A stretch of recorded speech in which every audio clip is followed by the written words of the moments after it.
Chapitre 81. Guérison du lépreux Élisée d'Engaddi.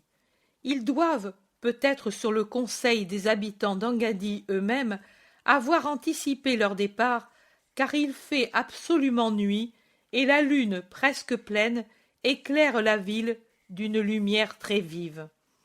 Les ruelles sont des rubans d'argent, au milieu des cubes des maisons et les murailles des jardins, qui semblent avoir changé la chaux en marbre de sculpteur par l'effet magique des rayons lunaires.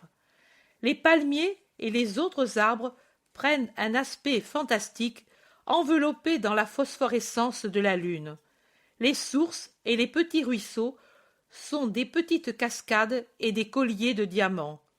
Dans les feuillages, les rossignols défilent des colliers de notes, unissant leurs chants prodigieux au chant des eaux qui, dans la nuit, font entendre des sons plus nets. La ville est endormie, mais il y a quelques personnes avec Jésus qui s'en va. Ce sont les hommes des maisons qui logeaient Jésus et les apôtres et quelques autres habitants qui se sont unis à eux. Le chef de la synagogue marche à côté de Jésus. Oh, il ne veut pas renoncer à l'accompagner, même quand Jésus le prie de le faire avant d'entrer en pleine campagne.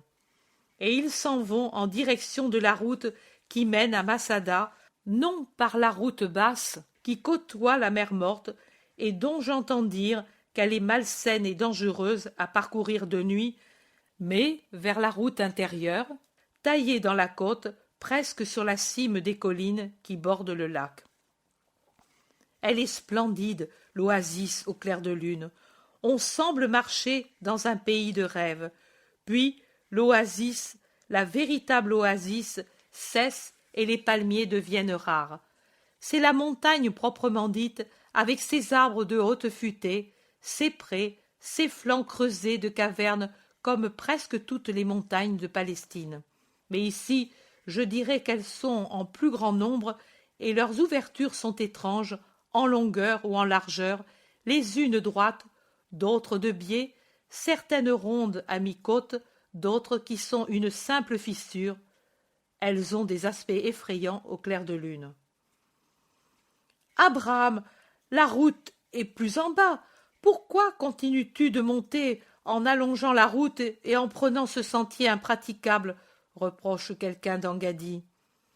Parce que je dois montrer quelque chose au Messie et lui demander de faire encore une chose en plus des grands bienfaits qu'il nous a faits.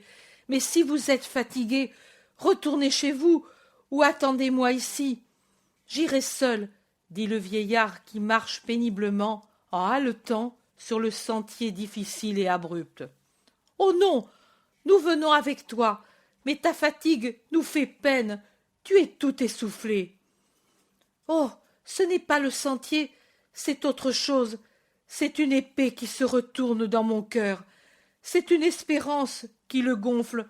Venez, mes fils, et vous saurez quelle douleur était dans le cœur de celui qui consolait toutes vos douleurs. Quel non-désespoir! Cela, non, mais résignation, à ne plus espérer aucune joie à tout jamais, était dans le cœur de celui qui vous disait toujours d'espérer en Dieu qui peut tout. Je vous ai appris à croire au Messie.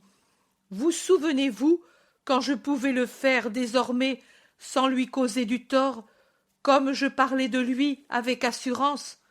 Vous disiez, mais le massacre d'Hérode. Eh oui, c'était une grande épine dans le cœur, mais je m'attachais de tout moi-même à l'espérance.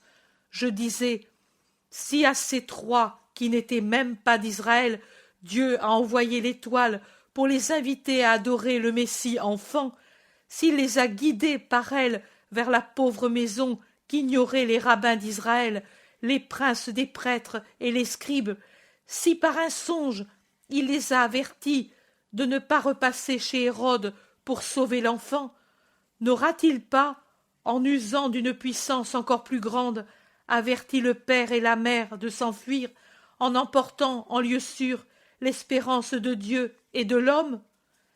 Et la foi dans son salut grandissait, vainement attaquée par le doute humain et les paroles des autres. Et et quand la plus grande douleur que puisse avoir un père s'empara de moi, quand je dus conduire à un tombeau un vivant et lui dire reste ici tant que durera ta vie, et pense que si l'amour des caresses maternelles ou un autre motif te poussait vers les maisons, je devrais te maudire, te frapper tout le premier, et te reléguer dans un endroit où mon amour désolé ne pourrait même plus te secourir. Quand j'ai dû faire cela, je m'accrochai encore davantage à la foi en Dieu, sauveur de son sauveur, et me dire à moi et à mon fils lépreux, vous entendez, lépreux, dire inclinons notre tête sous la volonté du Seigneur et croyons en son Messie. Moi, Abraham, toi, Isaac, immolés par le mal, non par le feu, offrons notre douleur pour avoir le miracle. Et chaque mois, à chaque nouvelle lune, en venant ici en cachette, chargé de nourriture, de vêtements, d'amour, que je devais déposer loin de mon enfant, parce que je devais retourner auprès de vous, mes fils, et auprès de mon épouse aveugle, de mon épouse hébétée, rendue aveugle et hébétée par la terrible douleur, revenir à ma maison où il n'y avait plus d'enfants, sans plus de paix d'un amour réciproque conscient, à ma synagogue, et y parler de Dieu, de ses grandeurs, de ses beautés répandues dans la création, et j'avais dans les yeux la vue de mon garçon rongé par le mal, et je ne pouvais même pas le défendre quand j'entendais des médisances offensantes pour lui, le présentant comme un ingrat, comme un criminel enfui de la maison. Et chaque mois, je disais, en faisant ce pèlerinage d'un père au tombeau de son fils vivant, à lui, pour soutenir son cœur, je répétais, le Messie existe, il viendra, il te guérira. L'an dernier, au moment de la Pâque à Jérusalem, je te cherchais dans le court espace de temps où je restais loin de mon épouse aveugle, et on me dit « Il existe vraiment, il était là hier, il a guéri même des lépreux, il fait le tour de la Palestine en guérissant, en consolant, en instruisant. » Oh, je revins si vite que je ressemblais à un jeune homme qui va aux noces.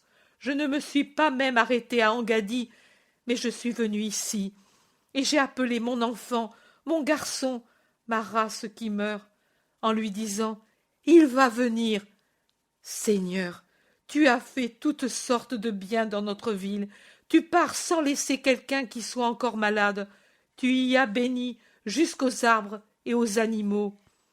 Et tu ne voudrais pas, tu as déjà guéri mon épouse, mais tu n'aurais pas pitié du fruit de ses entrailles. Un fils pour la mère, rends un fils à la mère, toi le fils parfait de la mère de toute grâce. Au nom de ta mère, aie pitié de moi, de nous. Tout le monde pleure avec le vieillard, dont les paroles étaient émouvantes et déchirantes. Jésus le prend dans ses bras pendant qu'il sanglote, et il lui dit « Ne pleure plus, allons trouver ton Élysée. Ta foi, ta justice, ton espérance méritent cela, et davantage. Ne pleure pas, ô Père, et ne tardons pas davantage pour délivrer de l'horreur une créature. La lune descend, le sentier est difficile, ne pourrions-nous pas attendre l'aurore, disent certains. Non, les plantes résineuses sont nombreuses autour de nous. Cueillez-en des branches, allumez-les, et allons, ordonne Jésus. Il monte encore par un sentier étroit et difficile. On dirait le lit desséché de quelque cours d'eau temporaire. Les torches crépitent, fumeuses et rougeâtres, en répandant dans l'air une forte odeur de résine. Une caverne, à l'ouverture étroite, presque cachée par des pousses plantureuses qui sont nées près des bords d'une source, se montre au-delà d'un étroit plateau coupé en son milieu par une crevasse où se déverse la source. C'est là que se trouve Élysée, depuis des années, dans l'attente de la mort ou de la grâce de Dieu, dit le vieil homme à voix basse en montrant la caverne. La caverne. La caverne. Appelle ton enfant, encourage-le, qu'il n'ait pas peur, mais qu'il ait foi. Abraham appelle à haute voix « Élisée, Élisée, mon fils !» et il répète le cri, tremblant de peur à cause du silence qui seul lui répond. « Il est mort peut-être » disent certains. « Non, mort maintenant, non, au terme de sa torture, sans une joie, non, oh mon garçon !» Ne pleure pas, appelle encore. « Élisée, Élisée, pourquoi ne réponds-tu pas au... Père, mon père, pourquoi viens-tu en dehors du temps habituel? Peut-être ma mère est morte, et tu viens pour... » La voix d'abord lointaine s'est rapprochée, et un spectre écarte les branches qui ferment l'entrée. Un spectre horrible, un squelette à moitié nu, rongé par la lèpre. Voyant tant de gens avec des flambeaux et des bâtons, il s'imagine je ne sais quoi, et il recule en criant « Père, pourquoi m'as-tu trahi?